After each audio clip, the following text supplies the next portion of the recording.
पशुपालक भाइयों नमस्कार। मैं डॉक्टर सतीश कोगनोळे। मैं आज आपसे साइलेंट हीट या एनिस्ट्रेस के बारे में जानकारी साझा करता हूँ।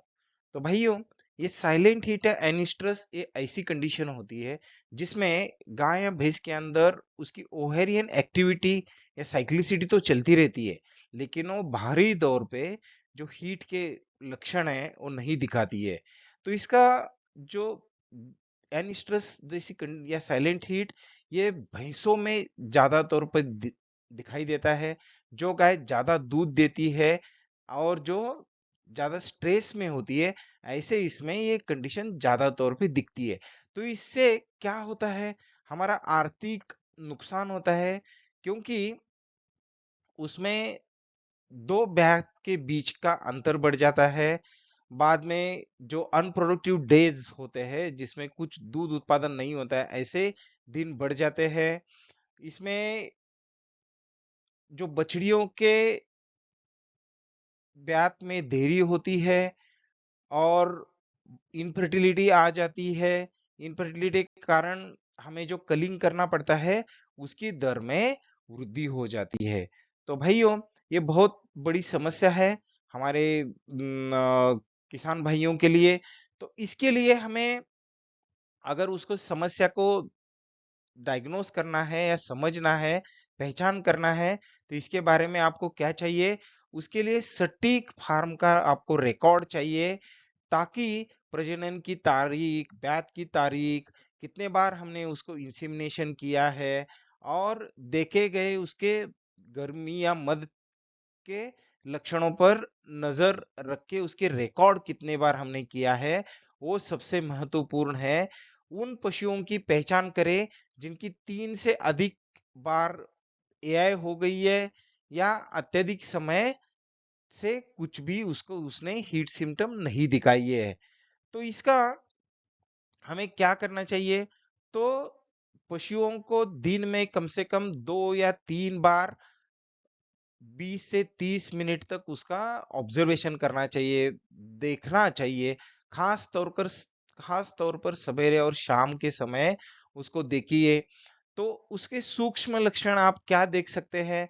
उसकी बढ़ी हुई गतिविधि, चल ज्यादा दौड़ना, भागना, बाद में दूसरे एनिमल को सूंघना, उसका मजल जो होता है वो रगड़ती है, चीन रेस्टिंग करती है। बाद में उससे पीछे से वल्वल लिप से जो डिस्चार्ज निकलता है वो बेचैन होती है, उसका वल्वा सूजन होता है। तो ऐसे लक्षण आप दिन में सवेरे और शाम को 20-20 मिनट भी एनिमल को, गाय और भैंस को अगर देखते हैं, तो साइलेंट हीट जैसी समस्या जो हम रिकॉर्ड नहीं कर पाते इसलिए हमें ज्यादा तौर पर दिखती है, वो नहीं दिखेगी। तो हमें डेली ऑब्जर्व करना चाहिए और उसका रिकॉर्ड रखना चाहिए। दूसरा है, आपके नजदीकी पशु चिकित्सक की मदद से आप उसका पर रेक्टल एग्जामिनेशन करवाइए। तो उसमें वो आप जो पशु चिकित्सक है वो देख के उसके ओवेरियन जो साइक ओवेरियन स्ट्रक्चर्स है उसमें फॉलिकल्स है, सीएल है, सिस्ट है, बाद में उसका जो यूट्रस है उसकी साइज कैसी है, उसका टोन कैसा है, उसमें कुछ फ्लूइड तो नहीं है क्या, वो सब देख के आपको बताएंगे। दूसरा, अभी नया टेक्निक है अल्ट्रासाउंड। तो अल्ट्रासाउंड टेक्निक अभी हर जिले के पशु चिकित्सालय में उपलब्ध है। तो उससे भी आप नजदीकी पशु चिकित्सक से जांच करके सही मायने में उसका डायग्नोसिस कर सकते हैं। बाद में उसका वजाइनल एग्जामिनेशन आप पशु चिकित्सक से करवाइए। उसमें जो डिस्चार्ज निकलता है पीछे से, उसका पस है, म्यूकस है या उसमें सूजन है, वो देख के डॉक्टर साहब आपको सही सलाह देंगे।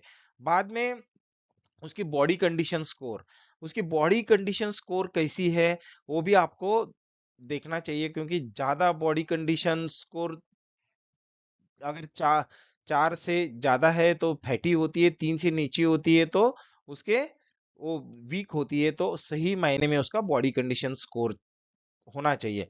तो इस समस्या से बाहर निकलने के लिए हमें भाइयों सबसे महत्वपूर्ण है कि बैलेंस रेशन देना चाहिए, जिसमें उस पर्याप्त मात्रा में ऊर्जा हो, प्रोटीनों की पूर्ति हो, फाइबर हो, विटामिन ए, डी, ई और मैक्रो और माइक्रो मिनरल होने चाहिए।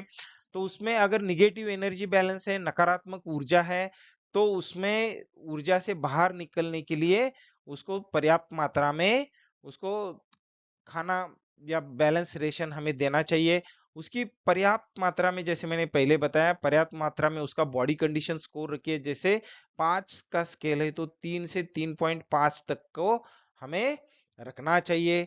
ज़्यादा फैटी या ज़्यादा पतले, दुबले-पतले जानवर में ये समस्या आती है, इसलिए हमें बॉडी कंडीशन स्कोर हर 10-15 दिन में उसको मॉनिटर करके रिकॉर्ड करके रखिए। उसके लिए स्ट्रैटेजिक मिनरल सप्लीमेंटेशन कीजिए, यानी जिससे आपके एरिया में एरिया स्पेसिफिक मिनरल मिक्सचर, जिस एरिया में आपके फार्म है, उस एरिया के लिए एरिया स्पेसिफिक मिनरल मिक्सचर्स होते हैं।